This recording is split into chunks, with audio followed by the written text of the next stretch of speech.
గౌడ్ గారు ఇప్పుడు మనతో డిబేట్లో ఉన్నారు. రామచంద్ర గౌడ్ గారు చెప్పండి, నిన్న సమావేశం యొక్క ముఖ్య ఉద్దేశం ఏంది? మల్లికార్జున్ ఖర్గే గారు అదేవిధంగా సీఎం రేవంత్ రెడ్డి గారు ఏ విధంగా దిశానిర్దేశం చేశారు, అది అందరూ కూడా తెలిసే విధంగా ఒకసారి మీ నోటి ద్వారా చెప్పండి సార్. అందరికీ నమస్కారం అండి. స్థానిక సంస్థల్లో అనుకోండి ప్రతి దాంట్లో కూడా 42% రిజర్వేషన్ ఇవ్వాలనే ఉద్దేశంతో కార్యక్రమం ఉంటుందండి. నిన్న ఎల్బీ స్టేడియంలో జరిగిన కాంగ్రెస్ సామాజిక న్యాయ విజయభేరిలో అదే విషయం మాట్లాడడం జరిగిందండి. జై బాపు, జై భీమ్, జై సంవిధాన్ పేరు మీద ప్రజల వద్దకు వెళ్ళాలి, ఇంటింటికి వెళ్ళాలని ఈ విషయము కార్యకర్తలకు, ముఖ్యంగా గ్రామ కమిటీలకు, బూత్ కమిటీలకు, వార్డు కమిటీలకు చెప్పడం జరిగిందండి. స్థానిక ఎన్నికలకు కాంగ్రెస్ కార్యకర్తలందరూ సమాయత్తం కావాలండి, వాళ్ళందరినీ గెలిపించుకునే బాధ్యత రేవంత్ రెడ్డి గారు తీసుకుంటామని చెప్పడం జరిగింది. సంక్షేమ ఫలాలన్నింటినీ కూడా ప్రజల లోపలికి తీసుకెళ్లాలని చేయడం జరిగిందండి. ఎల్బీ స్టేడియంలో జరిగిన ఈ విజయభేరిలో ముఖ్య నాయకులు కూడా మాట్లాడి, టిపిసిసి అధ్యక్షులు మహేష్ కుమార్ గౌడ్ గారు అనుకోండి, బట్టి గారు అని, ఈ తర్వాత ఖర్గే గారు కూడా ముఖ్యంగా బీజేపీని విమర్శించడం జరిగిందండి. 50 ఉన్నతమైన ప్రభుత్వ సంస్థలను కాంగ్రెస్ పార్టీ నెలకొల్పితే వీళ్ళని అమ్ముకోవడము, ఆస్తులను అమ్ముకునే దాంట్లోనే శ్రద్ధ చూపిస్తున్నారనే విషయాన్ని చెప్పడం జరిగిందండి. వాళ్ళు న్యాయంగా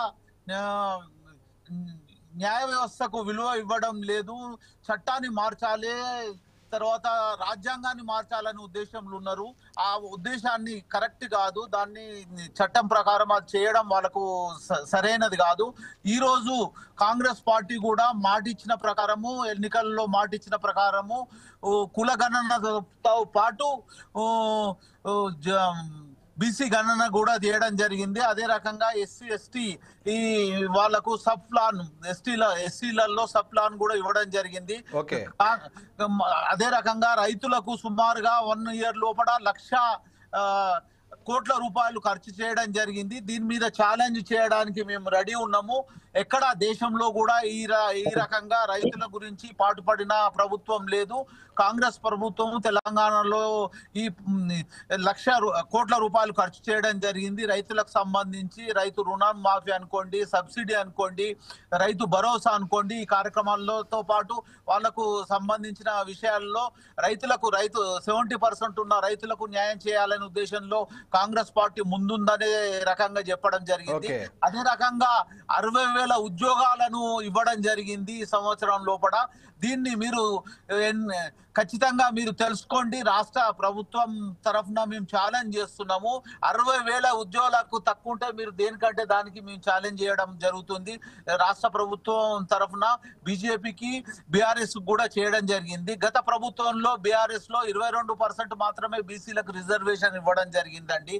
దాన్ని దృష్టిలో పెట్టుకొని ఖచ్చితంగా 42% ఎట్టి పరిస్థితుల్లో ఇవ్వడానికి రెడీ ఉంది. కాంగ్రెస్ పార్టీ ముందుంటదని చేయడం జరిగిందండి. అదే రకంగా 72, 73 రాజ్యాంగ సవరణ ప్రకారము కాంగ్రెస్ పార్టీ ఆశయం ఏంటంటే ప్రతి ఫలము కూడా ₹1 వినియోగదారునికి, మామూలు వ్యక్తికి చెందాలంటే ఖచ్చితంగా లోకల్ బాడీలు, స్థానిక సంస్థలు బలంగా ఉండాలి. ఆ బలానికి కూడా పూర్తి బాధ్యతలు ఇవ్వడం జరుగుతుందండి.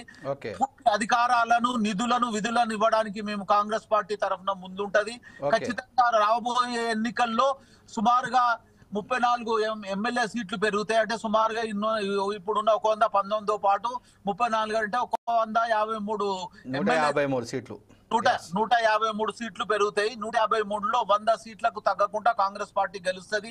ఎంపీ సీట్లు 15 సీట్లకు తగ్గకుండా ఖచ్చితంగా కాంగ్రెస్ పార్టీ తెలంగాణ రాష్ట్ర ప్రభుత్వం నుంచి ఖచ్చితంగా రాష్ట్ర ప్రజలు, కార్యకర్తల నమ్మకం మీద మాట ఇవ్వడం జరుగుతుందని చెప్పడం జరిగిందండి. కాంగ్రెస్ అంటే అదే రకంగా ప్రతి దాంట్లో కూడా రుణమాఫీతో పాటు కరెంటు సబ్సిడీ, 200 యూనిట్ సబ్సిడీని, గ్యాస్ ను, ప్రతిదీ ఫ్రీ, మహిళలకు ఫ్రీ బస్సును, తర్వాత మహిళలకు ఫ్రీ అంటే వడ్డీ లేని రుణాలు ఇవ్వడం కూడా జరుగుతుందండి. ఇప్పుడు 21,000 కోట్ల రూపాయలు ఇవ్వడం జరిగింది. 5 సంవత్సరాల్లో 1,00,000 కోట్ల మీద మహిళలకు వడ్డీ లేని రుణాలు ఇవ్వడం జరుగుతుంది. అంటే అన్ని వర్గాల వారిని కూడా బలోపేతం చేసుకొని కాంగ్రెస్ పార్టీ బలంగా ఉంటుందని ఈ సందర్భంగా తెలియజేస్తూ ఆ ప్రతిపక్ష నాయకులకు కూడా కోరడం ఏంటంటే మీరు సలహాలు ఇచ్చి ఈ తెలంగాణ రాష్ట్ర అభివృద్ధికి మీరు అందరూ తోడ్పడాలని ఈ సందర్భంగా తెలియజేయడం జరుగుతుందండి.